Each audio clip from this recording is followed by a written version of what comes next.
৪৫ দিনব্যাপী প্রয়াগরাজ মহাকুম্ভের পরিসমাপ্তি। শিবরাত্রির শাহী স্নান দিয়েই শেষ হয়ে গেল এবারের মহাকুম্ভের মেলা। বুধবার মহাশিবরাত্রি। এদিনের এই পুণ্যতিথিতে কয়েক কোটি মানুষ ত্রিবেণী সঙ্গমে ডুব দেন। ভোর রাত থেকেই সঙ্গমে মানুষের ঢল। মহাকুম্ভে শাহী স্নানের শিবরাত্রির পুণ্য লগ্নে সঙ্গমে ডুব দিতে আকুল ছিলেন ভক্তের দল। প্রায় ১.৫ মাস ধরে চলা এই মহাকুম্ভে বেশ কিছু ঘটনা সাক্ষী হয়ে আছে। কুম্ভ মেলায় পদপিষ্ট হয়ে মৃত্যুর পাশাপাশি বেশ কয়েকবার আগুন লেগে যাওয়ার ঘটনাও সামনে আসে। দিল্লি রেলওয়ে স্টেশনে হুড়োহুড়িতে পুণ্যার্থীদের মৃত্যুর ঘটনাও দেশবাসীকে নড়িয়ে দিয়েছে।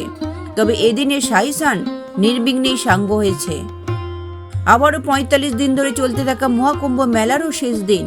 সেই উপলক্ষে মঙ্গলবার রাত থেকে অমৃত স্নানের জন্য প্রয়াগরাজের ত্রিবেণী সঙ্গমে হাজির লক্ষ লক্ষ পুণ্যার্থী।